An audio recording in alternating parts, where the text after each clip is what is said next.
selamat berjumpa kembali adik-adik yang ada di rumah. Bersama saya Bapak Wilfridus Kapol SPD dalam pembelajaran Bahasa Indonesia kelas 9.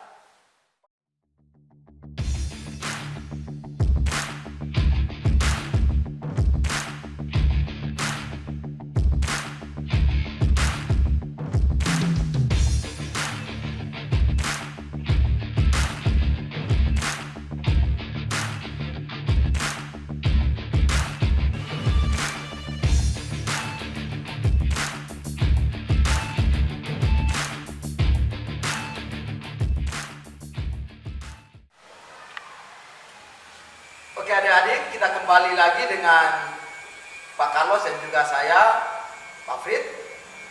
Tadi kita sudah sama-sama menggali tentang struktur dari sebuah teks laporan percobaan atau yang sering kita dengar dengan laporan hasil penelitian.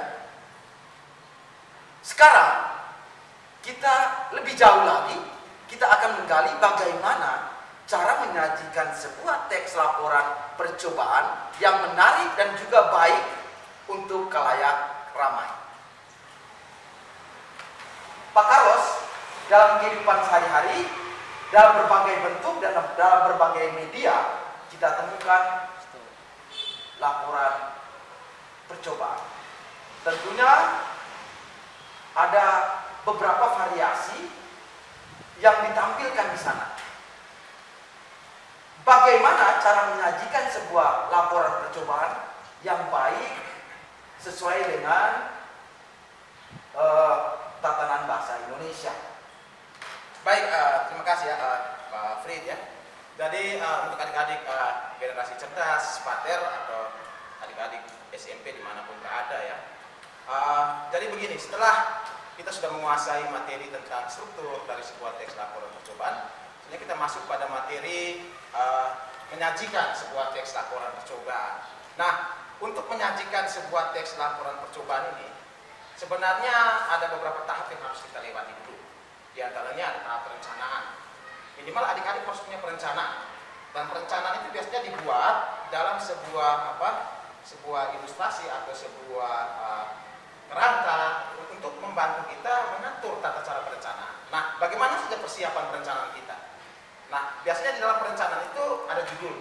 Minimal adik-adik sudah menetapkan judul apa yang mau dilakukan dalam penelitian. Ya. Lalu yang kedua, setelah ada judul dalam penelitian kita, adik-adik mulai memasukkan dengan bagian pendahuluannya.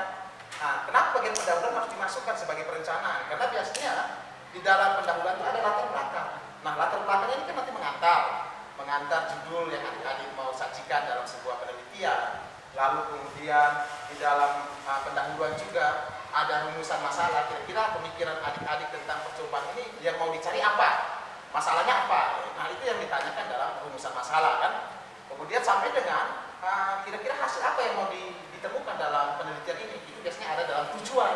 Makanya bagian judul dan pendahuluan ini penting sebagai sebuah perencanaan. Termasuk juga pada bagian yang namanya teori juga harus dipersiapkan.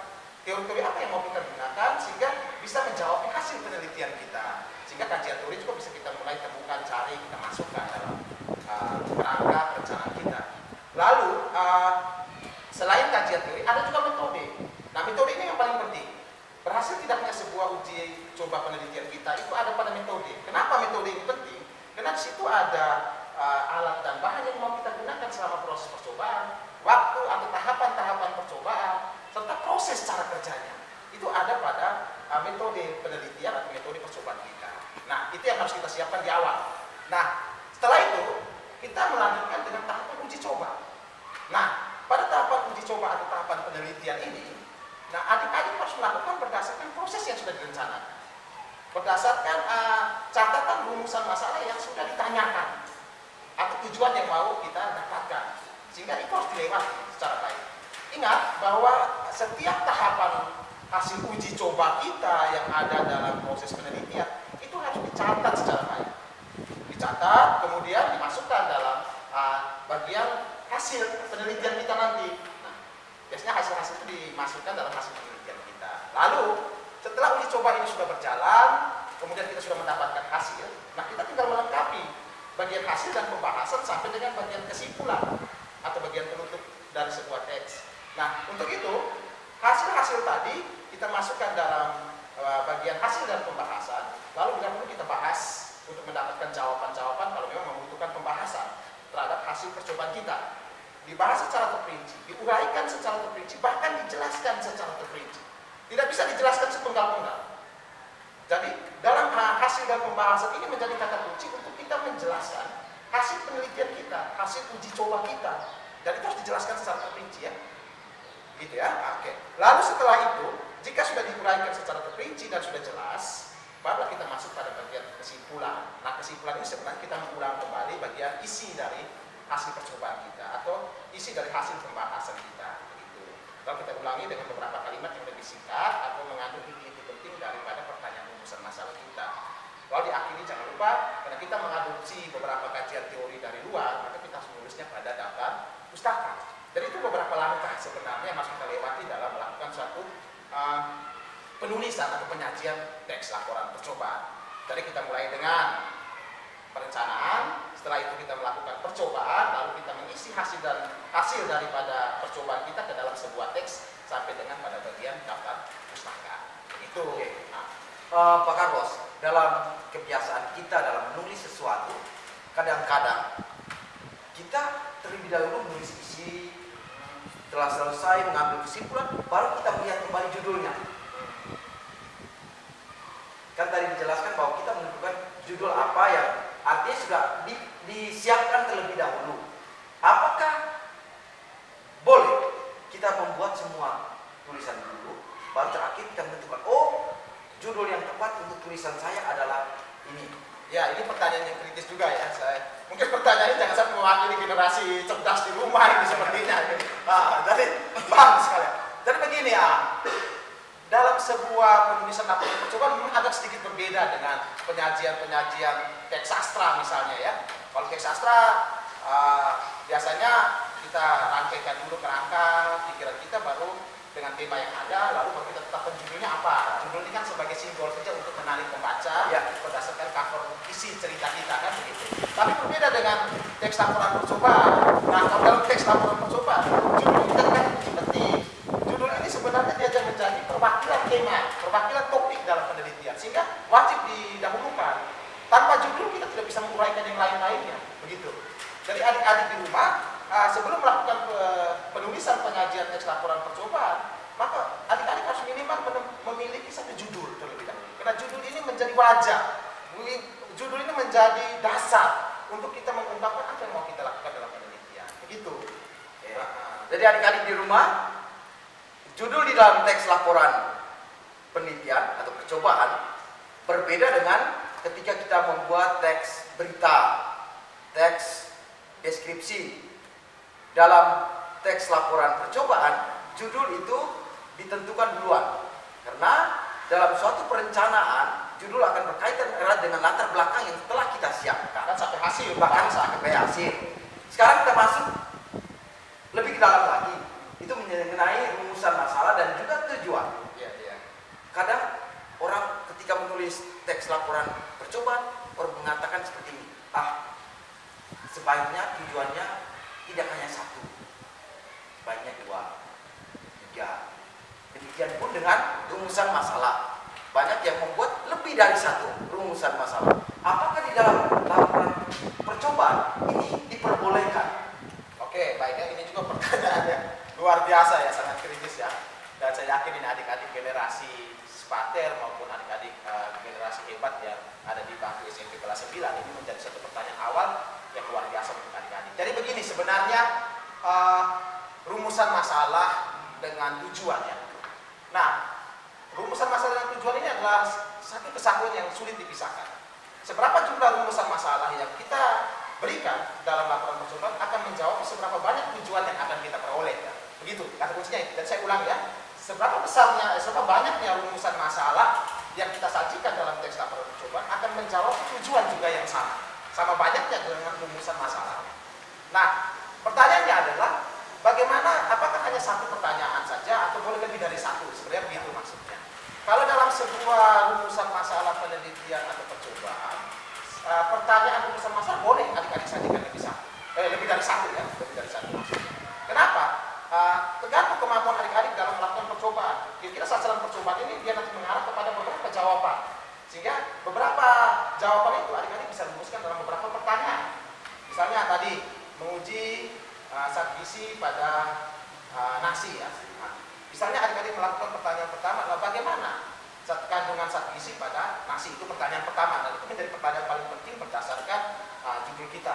Pertanyaan kedua bisa adik-adik berikan dalam rumusan masalah, misalnya bagaimana cara menguji kandungan gizi pada nasi. Nah ini kan juga terada seiring sejalan dengan proses percobaan yang kita lakukan, karena biasanya menguji nasi diikuti dengan proses bagaimana kita menguji nasinya kan gitu. Jadi bisa disajikan satu kali dalam sebuah rumusan masalah. Jadi ada dua pertanyaan bisa kita masukkan gitu. Nah, yang terpenting adik-adik mampu untuk memberikan ruang jawaban dalam pembahasan nantinya, dan betul-betul berdasarkan percobaan yang sekali kita lakukan dalam percobaan ini. Tidak bisa adik-adik memberikan pertanyaan rumusan masalah dan percobaannya tidak dilakukan pada tahapan ini. Nah, itu nanti salah nanti gitu ya. Sehingga tadi kalau misalnya itu adik-adik mau memberikan lebih dari satu pertanyaan boleh. Yang penting masih berdasarkan satu koridor atau satu garis percobaan kita. Jangan pada bagian percobaan lain. Dari pertanyaan boleh dibuat lebih dari satu.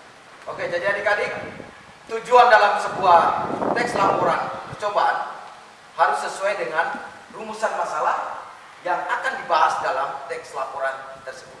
Lalu Pak Carlos, ya, seberapa penting sebuah landasan teori dalam sebuah laporan percobaan? Oh iya. Jadi kalau untuk teori ya, kalau teori itu memang sangat penting sekali. Nah, mengapa teori ini sangat penting dibutuhkan dalam sebuah pembahasan atau penulisan teks laporan percobaan? Karena satu, teori ini menjadi kata kunci untuk membuka ruang jawab kita terhadap penelitian kita atau percobaan kita. Jadi biasanya kita menulis tentang nasi, tapi orang tidak mengerti tentang nasi, kan harus butuh teori tentang nasi kan gitu ya. Nasi itu apa sebenarnya? Gitu. Atau orang tidak mengerti tentang kata gizi, maka kita harus mencari teori-teori tentang gizi gitu ya. Lalu atau orang tidak mengerti tentang kandungan zat gizi, maka kita harus mencari teori yang sudah ada tentang kandungan zat gizi. Karena ini membutuhkan teori untuk membantu kita menemukan jawaban terhadap penelitian yang sudah kita lakukan. Sehingga kalau ditanya seberapa penting, memang sangat penting. Dari teori-teori itu dipilih atau ditentukan berdasarkan rumusan masalah yang mau kita lakukan, atau berdasarkan tujuan penelitian yang mau kita lakukan, atau berdasarkan judul yang sudah kita pilih. Begitu. Dan teori sangat penting. Tanpa teori kita tidak bisa melakukan pembahasan nantinya. Begitu. Nah, hasil ada, tapi pembahasan tidak ada. Gitu ya. Oke.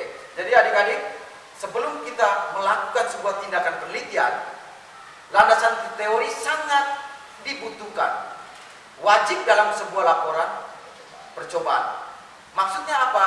Supaya apa yang kita lakukan berdasarkan petunjuk dari teori-teori tertentu, agar kita tidak buta dalam melakukan sebuah percobaan. Kira-kira begitu. Oke adik-adik yang ada di rumah, demikian diskusi kita pada kesempatan ini. Bagaimana struktur dan juga cara menyajikan sebuah teks laporan percobaan. Adik-adik di rumah, ada sebuah kata bijak seperti ini. Pendidikan berakar pahit, berbuah manis.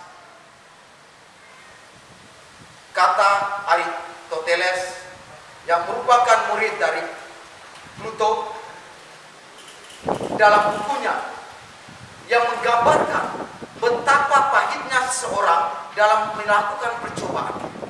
Tetapi begitu dia menemukan hasil yang memuaskan, kebahagiaan tersendiri yang ia rasakan. Terus mencoba, terus belajar. Ingat, belajar dari rumah, bekerja dari rumah, patuhi seluruh protokol kesehatan. Terima kasih Pak Carlos yang sudah hadir dalam diskusi kita pada kesempatan ini. Saya harap dalam diskusi-diskusi kita selanjutnya, Pak Carlos berkenan untuk memberikan buah pikirannya kepada kita. Terima kasih, salam jumpa dalam pertemuan mendatang.